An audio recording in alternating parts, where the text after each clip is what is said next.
Kentang merupakan tanaman semusim yang memiliki potensi untuk diekspor ke negara lain.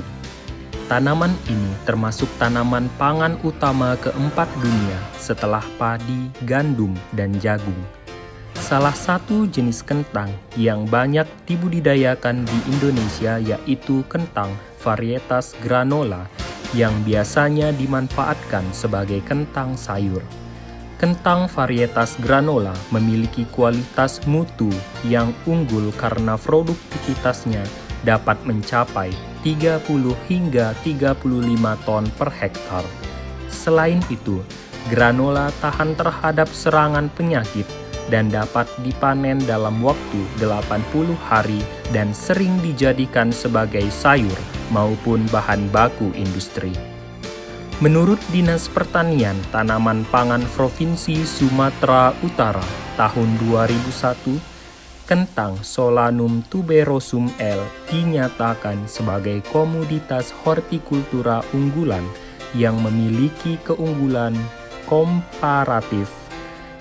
Kabupaten Karo merupakan daerah penghasil kentang terbesar karena menghasilkan 41,8% dari total komoditas kentang yang ada di Sumatera Utara.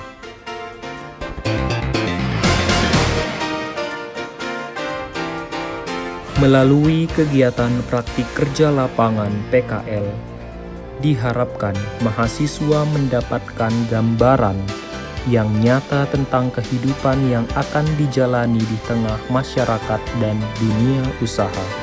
Sebagai mahasiswa pertanian, kami juga ingin melihat kondisi di lapangan dengan teori ilmu yang ada pada perkuliahan untuk kemudian dijadikan pendewasaan pola pikir dan menambah pengalaman dalam dunia kerja yang sebenarnya.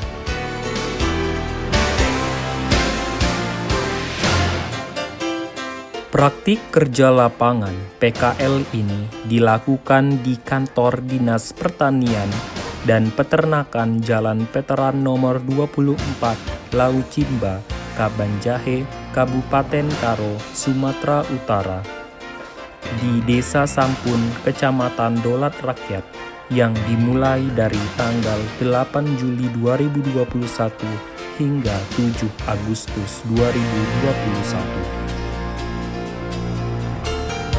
Kegiatan praktik kerja lapangan yang kami lakukan di Desa Sampun, Kecamatan Dolak Rakyat, Kabupaten Karo, Provinsi Sumatera Utara. Pertama, pengolahan tanah. Pengolahan tanah dilakukan dengan menggunakan traktor dan dengan menggunakan cangkul. Hal ini bertujuan untuk membersihkan lahan dari gulma serta menggemburkan tanah. Setelah dilakukan penggemburan tanah, dilakukan pengipasan tanah, rotari, agar tanah menjadi lebih gembur sehingga pertumbuhan umbi kentang menjadi lebih besar. Untuk menaikkan pH tanah, diaplikasikan kapur pertanian. Pengukuran pH tanah dapat dilakukan dengan menggunakan perangkat uji tanah kering PUTK.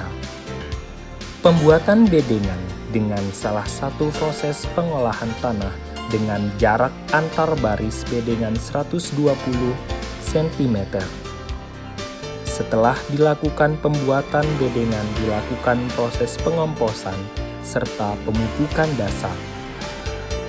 Yang digunakan adalah pupuk kompos kotoran ayam yang sudah difermentasi menggunakan N4 selama 14 hari. Pemupukan dasar dengan menggunakan pupuk TSP sebanyak 20 gram. Kronkali sebanyak 10 gram, serta NPK 16-16-16 sebanyak 15 gram dalam 1 hektar luas lahan. Pupuk diaplikasikan dengan teknik sebar. Setelah disebar, pupuk ditutup kembali dengan tanah menggunakan cangkul.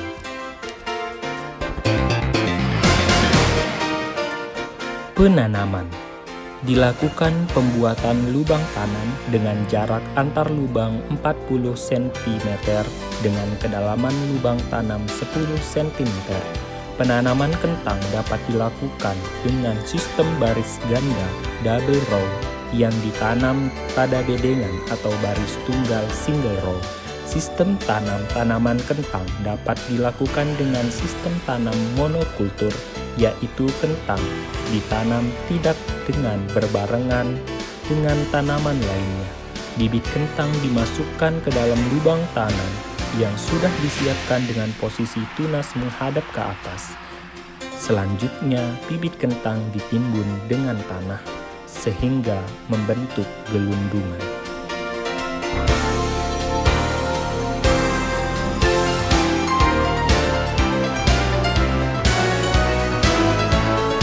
Pemberian kompos, pemupukan susulan, dan pembumbunan. Pemberian kompos dilakukan sebelum dilakukan pemupukan susulan. Kompos yang digunakan yaitu kotoran ayam. Pemberian kompos sebanyak 600 hingga 1000 gram per batang.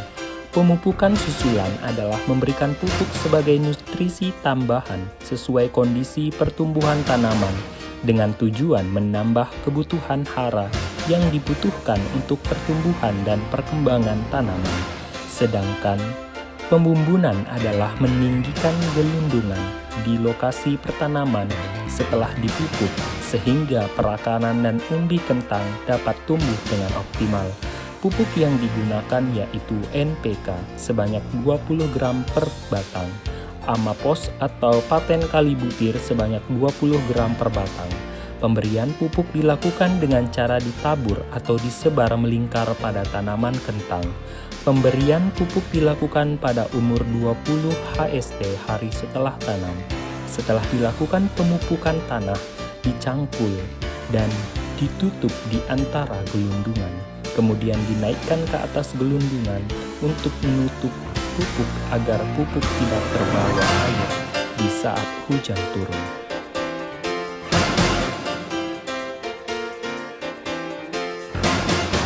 Pemeliharaan. Yang pertama, pemasangan ajir. Ajir adalah tiang bambu sebagai penyangga tanaman. Tujuan penggunaan ajir ini adalah agar pertanaman mendapat sinar matahari yang optimal dan batangnya bisa tumbuh dengan bagus dan kokoh. Pembuatan ajir bisa dibuat dengan bambu yang dibelah dengan ukuran 60 hingga 100 cm dengan lebar 2-3 cm. Pemasangan ajir dilakukan dengan cara ditancapkan pada tanah. Satu ajir dipasang antara 6 hingga 7 tanaman. Kemudian ajir diikat menggunakan tali plastik. Ajir yang dipasang tidak boleh melukai dan mengganggu pertumbuhan umbi. Dilakukan pencampuran Odeon dan Marsal, yaitu sebagai fungisida dan insektisida untuk mencegah serangan dari ulat Lepidoptera dan cendawan Trichoderma. Dilakukan penyemprotan pada pagi hari untuk mencegah penguapan yang berlebihan.